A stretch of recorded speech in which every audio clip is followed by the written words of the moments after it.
এক জঙ্গলে বাস করত শিয়াল, বাঘ ও হাতি। তারা তিনজন খুব ভালো বন্ধু ছিল। একদিন শিয়াল কলা চাষ করলো। কলা খেতে বাঘ এসে বলল, কিরে বন্ধু, এত কলা গাছ, এত কলা কিভাবে হলো? আর বলিস না বন্ধু, কলা গাছ লাগিয়েছি ব্যবসা করার জন্য। এখন তো দেখছি ভালো ফলন হয়েছে। এই কলাগুলো বিক্রি করে অনেক লাভবান হব, অনেক টাকা আসবে, শুধু টাকা আর টাকা।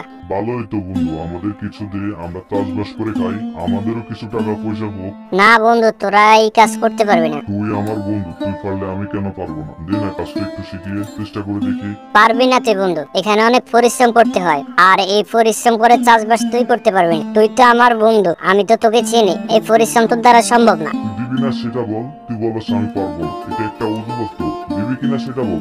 আরে বন্ধু, আমি তো বললাম তুই পারবি না। আচ্ছা বন্ধু, তুই থাক, আমি চলে গেলাম। কোথায় যাবে তুই বন্ধু? যাই হাতির সাথে একটু কথা বলে দেখি হাতি কি বলে। আচ্ছা ঠিক আছে, যা। এই বলে বাঘ হাতির কাছে চলল।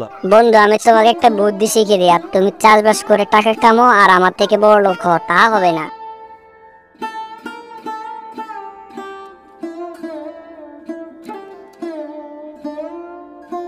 বন্ধু, তোর মন খারাপ কেন? শিয়াল বন্ধু একটা ব্যবসা শুরু করেছে, ওর ব্যবসা দেখে খুব ভালো লাগলো আমার, ইচ্ছে করলো ব্যবসা করার জন্য। আমি ওকে বললাম আমার একটু শিখিয়ে দিতে, ও বলে আমি নাকি পারবো না। সেটা কি করে সম্ভব বন্ধু? শিয়াল তো আমাদের খুব কাছের বন্ধু, শিয়াল তো যে কোনো কাজ শিখিয়ে দেওয়ার কথা। আমার তো কথা ওইখানেই। তবে একটা জিনিস আমি চিন্তা করছি। কি চিন্তা করিস আমার বল? কি চিন্তা করছিস আমাকে বল, শুনে কি চিন্তা করস? আরে ভাই শোন, আমি বলি কি, ওর কোনো কাজ আমাদেরকে শেখাবে না। না বন্ধু, এরকম চিন্তা করিস কেন? বাদ দে, এরকম চিন্তা ভাবনা করা ঠিক না। এখন কি করতে পারি বলতো? তুই একটা কাজ কর, শিয়াল যেভাবে কাজ করছে তুই তার থেকে ভিন্ন কিছু কাজ কর, তাহলে তো হয়ে যায়। ঠিক বলছিস, দেখি কি করা যায়। এই বলে বাঘ চলে যায়। এইদিকে শিয়াল জোর থেকে তাদের সব কথা শুনে ফেলে। বন্ধু, তুমি এখন থেকে আমার মতো ভিন্ন কাজ শুরু করবে, তাই না? চিন্তা করো না, যে কোনো কাজ করো না কেন, রাতের বেলায় আমি সব নষ্ট করে দিব, আর সকালে যখন আসবে দেখবে তোমার সমস্ত ফসল নষ্ট হয়ে আছে। বাঘ শিয়ালের মতো কলা চাষ শুরু করলো, গাছ রোপণ করলো। বাঘ মনে মনে ভীষণ খুশি, গাছগুলো যখন বড় হবে তখন ফলন ভালো আসবে এবং তারও শিয়ালের মতো টাকা হবে। সেদিনের মতো বাঘ চলে যায়।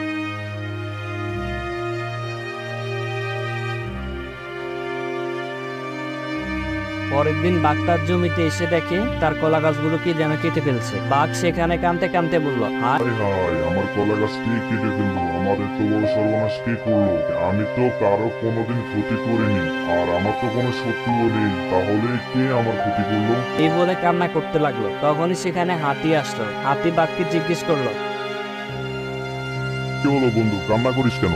আর বলিস না, কে যেন রাতে আমার কলা গাছগুলো কেটে ফেলেছে। যে গাছগুলো কাটছে সে মনে হয় চায় আমি কোনো কাজে উন্নতি না করতে পারি, ভাগ্য পরিবর্তন করতে না পারি। চিন্তা করিস না বন্ধু, সৎ লোক সবসময় জয়ী হয় আর অসৎ লোক ধ্বংস হয়ে যায়। তুই আবার নতুন করে কাজ শুরু কর, এবার আমরা দেখব কে কলা গাছ কাটে। বাঘ আবার কলা চাষ শুরু করলো, কলা গাছ রোপণ করলো। শিয়াল আবার কলা গাছ কাটতে আসলো জমিতে। হঠাৎ কলা বাগান থেকে হাতি এবং বাঘ বের হয়ে আসলো।